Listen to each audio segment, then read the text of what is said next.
Hello, Acho. Let's read out the question first. A magnetic field of flux density 1.0 Weber per meter square acts normal to an 80 turns coil of 0.01 meter square area.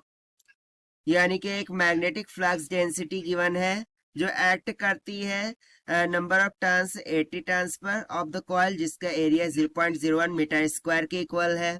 So we have to find the EMF induced in it if this coil is removed from the field in 0.1 second. यानी कि यदि field को 0.1 second में remove किया जाता है from the field उसमें कितना इंड्यूस ईएमएफ होगा वो हमें कैलकुलेट करना है. चलिए स्टार्ट करते हैं हम सॉल्यूशन से.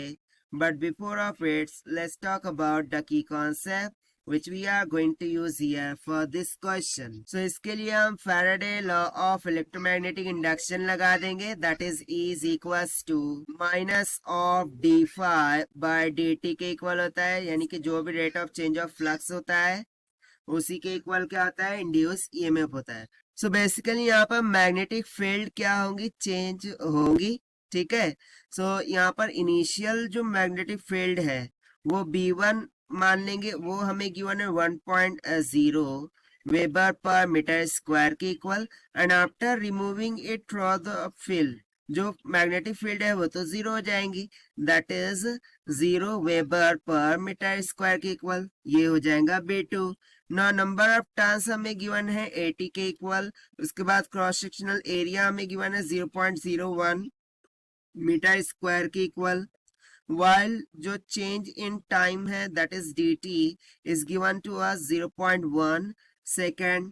चलिए हम सिंपली कंसेप्चुअल फॉर्मूले का यूज कर लेते हैं. जो भी इंड्यूस ईएमएफ है that will be equals to क्या है, minus of D phi by D T है. इसको हम इस तरीके से लिख सकते हैं, minus of in bracket D phi क्या होगा, जो भी फाइनल फ्लक्स होगा phi2 minus initial flux that is phi1 divided by dt.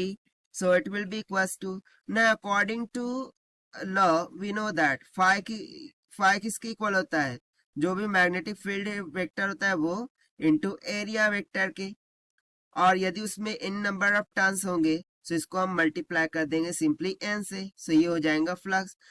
इसके अकॉर्डिंग n और a तो कॉमन रहेगा, उसको हम कॉमन कर लेते हैं. यहाँ पर सिंपली क्या हो जाएगा, B2 minus of B1 and divided by dt will be as it is. Further इसको solve करते हैं. This will be induced EMF will be equals to minus of NA. Okay. ना यहाँ पर तो हमें वैल्यू सब गिवन है. डायरेक्टली हम सब्स्टिट्यूट कर देते हैं कि जो नंबर ऑफ टर्न्स है वो कितना है 80 मल्टीप्लाई बाय एरिया है 0.01 मल्टीप्लाई बाय B2 है 0 माइनस B1 है 1 डिवाइडेड बाय dt कितना है 0.1. जब हम इसे सिंप्लीफाई करेंगे ये कितना हो जाएगा, देखिए ये माइनस साइन से ओपन करेंगे -1. ठीक है, -1 multiply by this minus sign plus हो गया multiply by 80 as it is 0.1 ऊपर जाके कितना हो जाएगा 10 रेस टू प्लस का 1 यानी कि 10 हो जाएगा. मल्टीप्लाई बाय 0.01 को हम 10 रेस टू माइनस का 2 लिख सकते हैं. राइट. देखिए ये 2 0 से ये 10 रेस टू माइनस 2 कैंसिल हो जाएगा. सिंपली आंसर क्या आ जाएगा, that is induce EMF will be equals to 8 volt.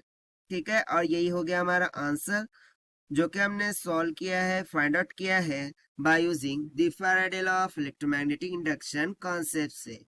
So this is the required solution. I hope you understood well. Best of luck. Thank you.